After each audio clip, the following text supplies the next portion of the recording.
আমার মনে হয় না বাংলাদেশের জীবনে কোনোদিন এত মহাকাব্যিক কোনো ঘটনা ঘটেছে।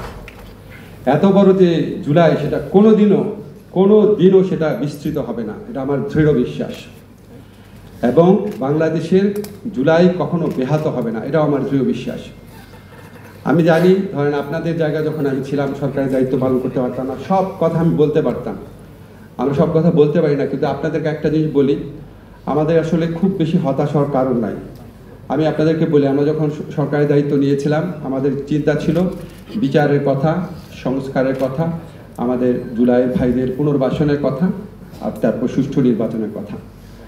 আজকে আমি জানি আপনাদের বিচার নিয়ে অনেক প্রশ্ন আছে, কিন্তু আপনাদেরকে আমি নিশ্চিত করি বিচার পূর্ণ গতিতে চলছে, বিচার পূর্ণ মাত্রায় দৃশ্যমান আছে। আপনারা সবাই টেলিভিশন ফুটেজে দেখতে পাচ্ছেন। এখন ধরেন আমি আইন মন্ত্রণালয়ের দায়িত্বে আছি, আমি যদি বলি এই মাসের মধ্যে বিচার হয়ে যাবে, আমি জানি ভিতরের তথ্য তো আমি জানি, আমার টিমের প্রস্তুতি তো আমি জানি, এটাকে আমার জন্য শোভনীয় হবে? আমাদের তো বিচারটা গ্রহণযোগ্য করতে হবে, আমাদের বিচারটা প্রচণ্ডভাবে গ্রহণযোগ্য করতে হবে। শেখ হাসিনার ফ্যাসিস্ট যে দল, সেই দলের লোকজন হাজার হাজার কোটি টাকা নিয়ে বসে আছে। এই বিচারের প্রতিটা জিনিস পুঙ্খানুপুঙ্খভাবে তারা তদন্ত করে তারা বিশ্ববাসীকে বিভ্রান্ত করার চেষ্টা করবে, বাংলাদেশের মানুষকে বিভ্রান্ত করার চেষ্টা করবে। ফলে আমরা সর্বোচ্চ মানের শ্রেষ্ঠ একটা বিচার করতে চাচ্ছি, এবং আপনারা নিশ্চিত থাকেন, আপনাদের হতাশ হওয়ার কোনো কারণ নাই। আজকে আমাদের শহীদ পরিবার যেটা বলেছে, আমি নিশ্চিতভাবে বিশ্বাস করি নির্বাচনের আগে অবশ্যই বিচার হবে। আমাদের যে সংস্কারের কথা আছে, দেখবেন আমরা নিজেরা হতাশা ব্যক্ত করি, কিন্তু আপনারা নিজেরা চিন্তা করে দেখেন তো, এখন পর্যন্ত যে এই ব্যাপারগুলোতে ঐক্যমত প্রতিষ্ঠিত হয়েছে, সেটা হচ্ছে সংসদীয় কমিটির নেতা থাকবেন বিরোধী দল থেকে,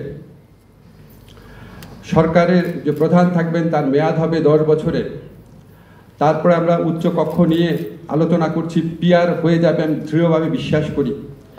আর্টিকেল 70-র যুগান্তকারী পরিবর্তন হয়েছে। আমাদের এই যে 4টা অ্যাচিভমেন্টের কথা বললাম, আরও কয়েকটা আছে, আমার এই মুহূর্তে মনে পড়ছে না। আপনি চিন্তা করেন তো, গত 54-55 বছরের ইতিহাসে কত সংস্কার ভাবনা হয়েছে, কত দল কতভাবে বসেছে, কত বিদেশিরা বসেছে, কত প্রজেক্ট হয়েছে। কোনোদিন এই 4টা ক্ষেত্রে অ্যাচিভমেন্ট হয়েছে?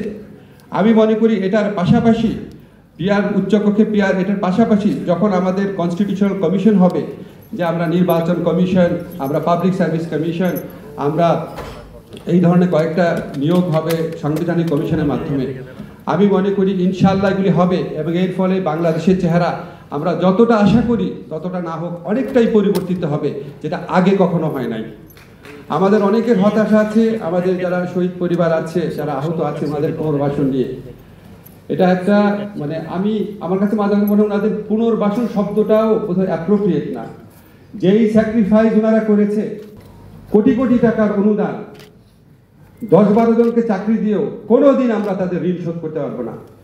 কিন্তু একটা জাতির নিজের কাছে একটা বিবেক বোধ থাকে, একটা মনে হয় একটা কৃতজ্ঞতা বোধ থাকে, সেখান থেকেও এখন পর্যন্ত যেটুকু হয়েছে আপনারা খেয়াল করে দেখেন, আমরা অ্যাটলিস্ট 95%কে আইডেন্টিফাই করতে পেরেছি, তালিকাভুক্ত করতে পেরেছি। ওনাদেরকে খুব ডিটেইল বলতে চাই না, আপনারা জানেন সবাই, অনেক কিছু করা হয়েছে, আরো অনেক কিছু করা হবে।